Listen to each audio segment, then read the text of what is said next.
Racing to the Breeders' Cup. It's Tuesday, October 15th, just 17 days away until the Breeders' Cup. Let's get you up to date with what happened over the weekend, who's still pointing for some of the big races, and find out how that Breeders' Cup Classic field is starting to take shape.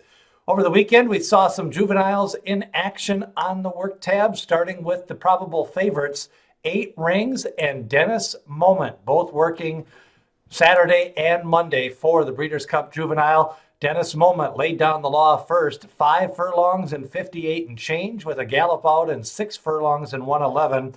I think he is going to go favored slightly over 8 Rings.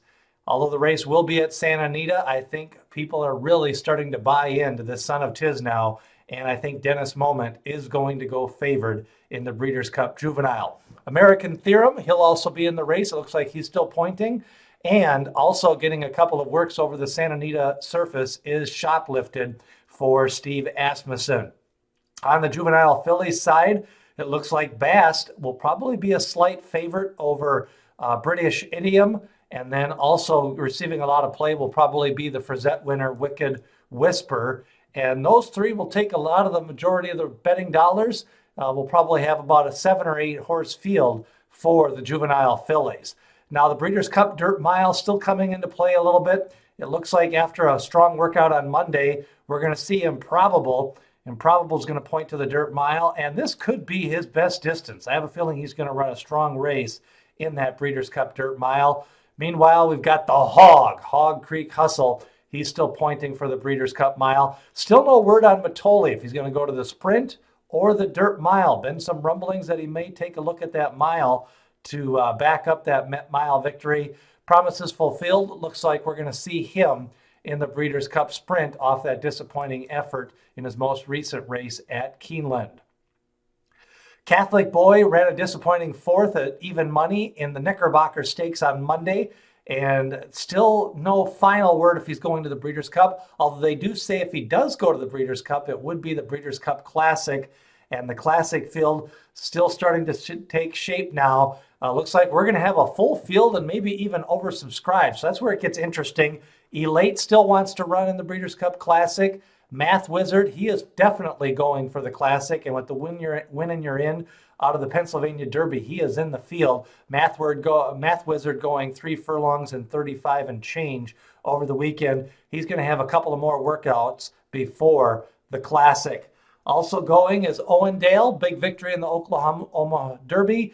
Got trapped along the inside on the Travers Stakes, but he did pick up a win in the Ohio Derby. So we could see a rematch between Math Wizard and Owendale in the Breeders' Cup Classic. Meanwhile, we've got a couple of other horses still pointing and working out towards the Classic. War of Will getting a couple of gallops in. He's already shipped out to Santa Anita. And also a couple of other horses. Mongolian Groom looks like they're going to pay the $200,000 supplemental fee after the big victory in the Awesome Again. A lot of the turf races still starting to shape up. Aidan O'Brien going to be sending over quite a few runners for the juvenile turf races, and the Turf Mile maybe going to see some other contenders from Europe starting to come over. We'll take a look at more at those fields in depth next week as we get some more workouts this weekend and then see the early nominations for the Breeders' Cup, all the races next week. So that's a look at your Breeders' Cup update. Vino Rosso, another strong workout over the weekend, and Code of Honor, he continues to work towards the Breeders' Cup Classic. So it's definitely going to be 11, 12 horse field, maybe even 13 entered in that Breeders' Cup Classic. We'll see what happens as we get closer to the race. So we'll keep an eye on works this week, see if anybody drops out, and kind of firm up that Breeders' Cup Mile and Sprint field, as those two races kind of tend to take away from each other. Hopefully they get a strong field on both ends. That's a look at your Breeders' Cup update for Tuesday, October 14th. Who do you like in the Classic? Where do you think Mitole should run, the Sprint or the Dirt Mile? And what do you think of Improbable's chances in the Dirt Mile? Leave a comment below, share this video, and subscribe. Still trying to get to 200 subscribers for the Breeders' Cup. And who do you like as we race to the Breeders' Cup?